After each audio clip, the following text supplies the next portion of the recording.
everyone. Welcome back to the Daily Ebenezer. I hope you guys are doing well today. I want to talk to you guys for a few moments about understanding people, and I want to give you 10 tendencies that people have that if we can understand those tendencies, we're going to be able to better relate to those people and build better relationships with them.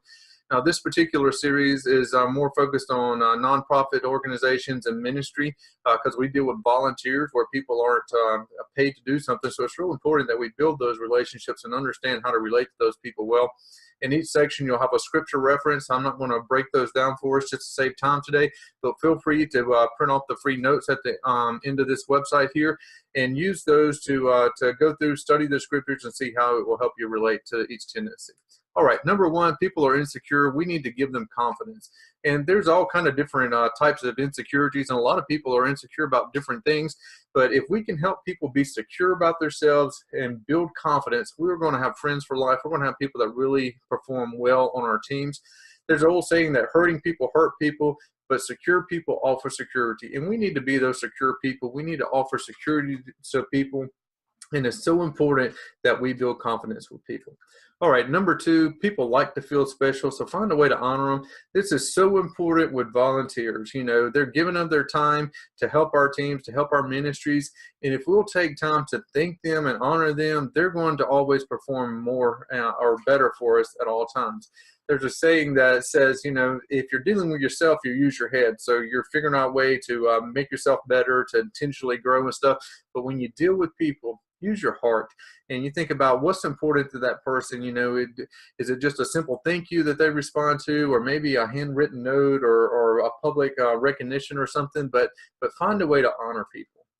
Number three says that people look for a better tomorrow, so let's give them hope. Now, in ministry, we're so fortunate to have the hope of the gospel of Christ to give to people and to give hope. But even if you're not in ministry, there's always a way that you can help people find hope in life. And if we look for the good in life and we look for the good in people, we'll be able to offer them a hope. And that's something that is really, really important, because when people are really struggling to get through life, when life is hard, they need somebody that will point them to hope. All right, people need to be understood, so listen to them. Now, this is really important, guys, because there's a difference between hearing the people and listening to the people.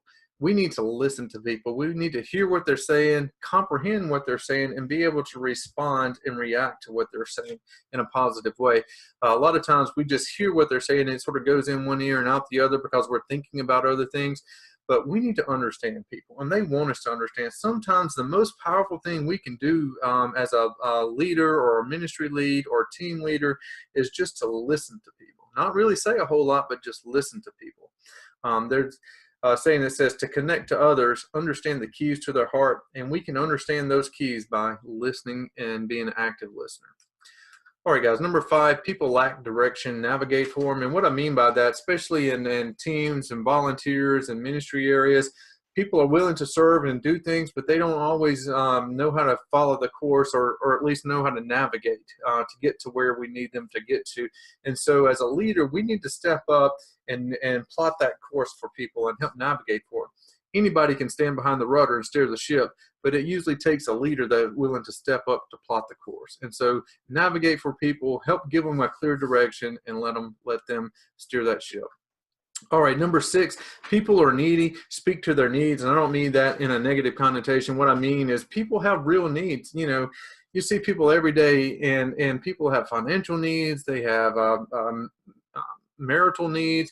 Their spiritual needs, people have needs at work. I mean, life can really be hard on us so many times, and people just have a lot of needs that they're toting on their shoulders and struggling with, and we need to figure out a way to speak to those needs. There's a saying in ministry that says people need to be ministered to before they can be ministers, and that's really important. If you think about that, no matter if you're dealing with a ministry or what you're in, find a way to speak to somebody's needs, to help them with a need, to just be there, be a source of encouragement, which we'll talk about here in just a minute. But so important to speak to people's needs. It lets them know that we're interested in them and we care about them. Number seven, people get emotionally low, so encourage them. Sort of right along with number six is when we're going through those hard times or people are going through those tough days and stuff, it's easy to get down and depressed and get low on ourselves. Be that source of encouragement. Be that spark of life in their day. Find a way to make a difference in their lives. Be the light of Christ, to people. You don't always have to have the answers. A lot of times we think we need to have the answer to everything, and we just don't have the answers to everything. But we can go in there and we can sit beside that person. We can give them a hug or just say, hey, look, I know you're going through a hard time. I just want you to know I'm here for you, and whatever I can do for you, please let me know. And just be that source of encouragement for them. That may be the difference between them getting through the day and just giving up. Number 8, people want to succeed, so help them win. This is a real important thing to me is everybody really wants to be successful, and we want to win.